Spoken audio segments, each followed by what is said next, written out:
ये कहानी है 25वीं सदी की और हम जी रहे हैं 21वीं सदी में। और यहाँ पर दिखाया गया है कि सारे ग्लेशियर पिघल चुके हैं और अब पूरी धरती पर पानी ही पानी है। समुन्दर का लेवल 50,000 फीट बढ़ चुका है और जो लोग बचे हुए हैं वो लोग समुन्दर में तैरती हुई बस्तियों में रहते हैं और उन्होंने अपने आप को इस वातावरण में ढाल लिया है। लेकिन एक मैथोलॉजिकल थ्योरी है जिसके मुताबिक समुन्दर के अंत में एक आइलैंड है और वो जगह है जमीन, और ये सब वहाँ पर जाना चाहते हैं। जिसके बाद हमें एक आदमी को दिखाया जाता है जिसका नाम दस्तान होता है और इसके पास एक बोट है और ये वहीं एक डिब्बे में पेशाब करता है और फिर उसे एक मशीन में डाल देता है और वो साफ हो जाता है और उसके बाद ये उसे पी लेता है क्योंकि समुन्दर का पानी पिया नहीं जा सकता और इस वक्त पानी की कीमत बहुत ही ज्यादा है। दस्तान को एक बोट मिलती है और उस बोट का मालिक उससे कहता है कि जब दो बंजारे मिलते हैं तो उन्हें अपने सामान की अदला बदली करनी होती है। वो कहता है मुझे नहीं चाहिए तेरा सामान,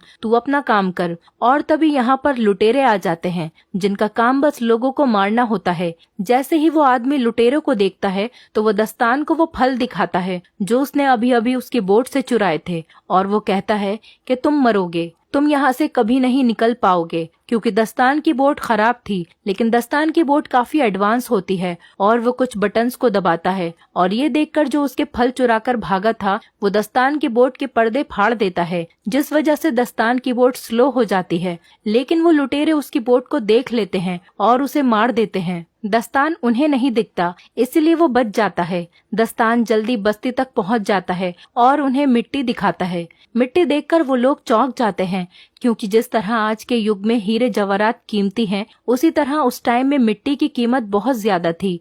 और दस्तान इसी के सहारे जलबस्ती में एंटर हो जाता है और जब वो दस्तान की मिट्टी को तोलते हैं तो 3 किलो 500 ग्राम होती है। इसके बाद दस्तान को 62 सोने के सिक्के देना चाहते हैं। दस्तान कहता है कि मुझे 62 नहीं बल्कि इसके दुगने चाहिए और वो दुगने सिक्के देने को भी तैयार हो जाते हैं। इस दौर की मिट्टी इसीलिए भी कीमती है क्योंकि ये लोग मिट्टी पर कुछ उगाकर अपने लिए कुछ खाने पीने की चीजों का इस्तेमाल कर सकते हैं। दस्तान सिक्के लेकर एक दुकान पर जाता है और पीने के लिए पानी खरीदता है। वहीं दस्तान देखता है कि एक टमाटर का पौधा है जिसे वो खरीदना चाहता है। दुकान वाली लड़की कहती है अगर ये पौधा तुम्हें चाहिए तो तुम्हें मुझे आधे सिक्के देने होंगे। अब दास्तान को पौधा चाहिए था, इसीलिए वो सिक्के दे देता है और पौधा ले लेता है। इस दुकान वाली लड़की का नाम था देवसेना और इसके साथ एक और लड़की भी थी जिसका नाम था अवंतिका। देवसेना इसकी गार्जियन थी। दस्तान अपना पौधा खरीदकर वहाँ से जा रहा था, तभी उस बस्ती के कुछ लोग उसके पास आते हैं और उनके पास एक लड़की होती है और वो दास्तान से कहते हैं कि तुम इस लड़की के साथ संबंध बनाओ और जब ये गर्भवती हो जाए तो तुम यहाँ से सामान लेकर जा सकते हो। बस्ती वाले दास्तान को ऐसा इसलिए कहते हैं क्योंकि दास्तान इनकी बस्ती का नहीं है, वो बाहर से आया है और इनकी बस्ती वाले की जो प्रजाति है वो कमजोर है। लेकिन दस्तान उन्हें साफ मना कर देता है। वो कहता है कि तुम्हारे पास कुछ भी नहीं है मुझे देने के लिए। दस्तान जाने लगता है, लेकिन तभी उन लोगों को शक होता है कि ये एक लुटेरा है, इसीलिए वो उसे पकड़ लेते हैं और वो देखते हैं कि उसके कान के पीछे गिल्स हैं और गिल्स देखने के बाद एक आदमी चिल्लाता है कि ये एक म्यूटेंट है और वो उसे कैद कर लेते हैं और पानी में डुबोना शुरू करते ताकि उसके मरने के बाद उसके शरीर को गलाकर एक खाद बनाई जा सके। लेकिन उससे पहले कि दास्तान पानी में डूबे, लुटेरे उस बस्ती में हमला कर देते हैं। दास्तान डूबने लगता है, तभी उसकी मदद के लिए वहाँ देवसेना आती है। वो कहती है कि मैं तुम्हें बचा सकती हूँ, लेकिन बदले में तुम्हें हमें अपने साथ ले जाना होगा। दास्तान मान जाता है और ये तीनों यहाँ से फरार हो जाते हैं और लुटेरे बस्ती को तबाह करके उस पर कब्जा कर लेते हैं। लुटेरों का सरदार कहता है कि मुझे टैटू वाली लड़की चाहिए। दरअसल ये अवंतिका के बारे में बात कर रहे होते हैं। अवंतिका के पीठ पर एक टैटू होता है जो कि इनका मानना है कि वो ड्राई लैंड तक पहुंचने का रास्ता है। यहाँ पर 3 तरह के समुदाय रहते हैं। एक लुटेरे जिनका काम बस मरना और मारना है, दूसरे आम इंसान जो बस्ती में रहकर गुजारा करते हैं और तीसरे म्यूटेंट जिनके कान के पीछे गिल्स होते हैं।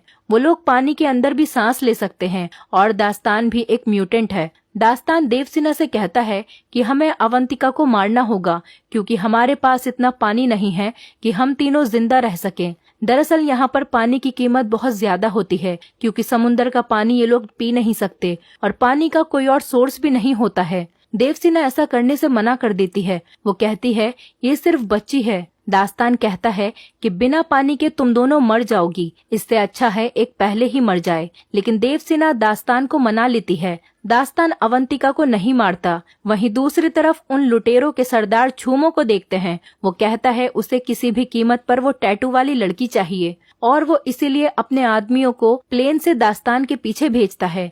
वो लोग दास्तान के पास पहुंच जाते हैं और उन पर हमला बोल देते हैं। दास्तान हथियार लेने अंदर जाता है और ऊपर देवसेना को लगता है कि दास्तान भाग गया है, इसीलिए देवसेना खुद उस लड़ाई में कूद पड़ती है और वहाँ पर एक बंदूक होती है और देवसेना प्लेन पर हमला कर देती है। बंदूक से एक तार निकालती है जो बोट से जुड़ी हुई थी और वो सीधा प्लेन में फंस जाती है। प्लेन अब बोट के चारों ओर चक्कर लगाने लगता है। तभी दास्तान वहाँ पर आ जाता है और बड़ी मुश्किल से उस तार को काटता है और प्लेन वहाँ से चला जाता है। लेकिन दास्तान की बोट का पूरी तरह से कबाड़ा हो जाता है और गुस्से में आकर वो देवसेना और अवंतिका के बाल काट देता है और कहता है कि आज के बाद मेरी बोट पर किसी भी चीज को नहीं छूना। इसके बाद वो अपना सफर जारी करते हैं, जहाँ पर इन्हें एक बोट दिखाई देती है। उस पर एक आदमी होता है। देवसेना कहती है कि हमें उससे बात करनी चाहिए, क्या पता उसके पास कुछ खाने के लिए हो। हालांकि दास्तान ऐसा नहीं करना चाहता, लेकिन वो देवसेना के कहने पर उससे बात करता है। उसके पास एक बेशकीमती चीज होती है और वो होता है कागज, क्योंकि पूरी दुनिया जलाशय है और कागज बनाना नामुमकिन है। और वो आदमी दास्तान से कहता है कि मैं तुम्हें कागज दूंगा, मगर बदले में तुम्हें मुझे देवसेना सौंपनी पड़ेगी। दास्तान मान जाता है और कहता है कि आधे घंटे के लिए देवसेना तुम्हारी हुई। वो आदमी देवसेना को तहखाने में लेकर जाता है और उसकी इज्जत लूटने की कोशिश करता है, लेकिन दास्तान आ जाता है और कहता है कि हमारी डील कैंसिल हुई। वो आदमी चाकू निकाल लेता है और दास्तान पर हमला करने की कोशिश करता है, लेकिन उसकी ये कोशिश नाकाम रहती है क्योंकि दास्तान उसे मार देता है। अब दास्तान जानता है ये दोनों भूखी हैं, इसीलिए वो समुद्र में जाकर एक बहुत बड़ी मछली को मारता है और अब ये पेट भरकर खाना खाते हैं। धीरे धीरे साथ रहने की वजह से दास्तान की देवसेना से दोस्ती हो जाती है और अब वो अवंतिका को तैरना भी सिखाता है। जहाँ तो वो इनके साथ रहना पसंद नहीं कर रहा था, लेकिन अब वो इनका हिस्सा बन चुका है। एक दिन दास्तान देखता है कि वो लुटेरे इनको ढूंढ रहे हैं क्योंकि इन्हें अवंतिका चाहिए। अवंतिका की पीठ पर जो ड्राई लैंड का नक्शा है वो उनको चाहिए था। दास्तान अपनी सुईल बुल से यहाँ से निकल जाता है, लेकिन उसे शक हो जाता है कि लुटेरे मेरा पीछा क्यों कर रहे हैं, मेरी तो उनके साथ कोई दुश्मनी भी नहीं है। देवसेना बताती है कि अवंतिका की पीठ पर जो ड्राई लैंड का नक्शा है वो लुटेरों को चाहिए। दास्तान कहता है ये बेवकूफी है, ऐसी कोई जगह नहीं है। इस पर देवसेना कहती है कि ऐसी जगह है। जब अवंतिका हमें मिली थी तब उसकी टोकरी में भी मिट्टी थी और वो मिट्टी तुम्हारी मिट्टी से ज्यादा खूबसूरत और बेहतरीन थी। और साथ ही तुम्हारी बोट में जो चीजें हैं, शीशा या फिर गाना बजाने वाला बॉक्स, वो सूखी धरती पर ही मिलते हैं क्योंकि समुद्री दुनिया में ऐसी चीजें नहीं हैं। दास्तान कहता है कि आओ मैं दिखाता हूँ तुम्हें सूखी धरती।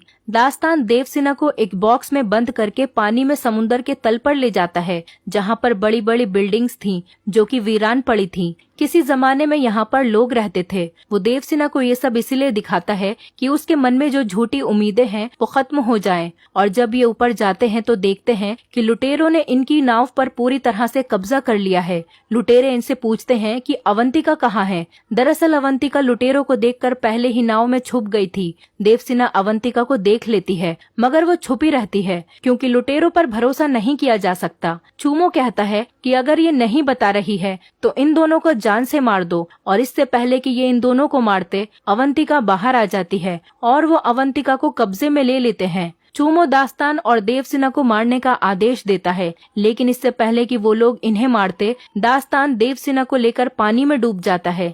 लेकिन देवसेना पानी में सांस नहीं ले सकती थी क्योंकि वो दास्तान की तरह म्यूटेंट नहीं है, वो एक साधारण इंसान है। इसीलिए दास्तान देवसेना को अपने मुंह से खुद सांस देता है और ये काफी देर तक पानी में ही रहते हैं। और जब ये ऊपर आते हैं तो ये देखते हैं कि लुटेरों ने दास्तान की नाव को पूरी तरह से तबाह कर दिया है। देवसेना दास्तान की अच्छाई और इंसानियत को देखकर उससे प्यार करने लगती है और ये काफी करीब आ जाते हैं। दास्तान को अपनी नाव पर वो कागज मिलता है जो उसे उस आदमी ने दिया था। कागज पर आइलैंड का चित्र था जिस पर बहुत सारे पेड़ थे और अवंतिका ने भी वैसा ही चित्र बनाया था। दास्तान समझ जाता है कि अवंतिका की पीठ पर जो नक्शा है वो सूखी धरती का ही है, क्योंकि अवंतिका केवल वही चित्र बनाती है जो उसने देखा है। लेकिन इनका यहाँ से निकलना नामुमकिन था क्योंकि इनकी नाव खराब थी। थोड़ी देर बाद यहाँ पर एक आदमी आता है जिसके पास उड़ने वाला बलून था और वो देवसेना की बस्ती का ही था जहाँ वो लुटेरे गए थे।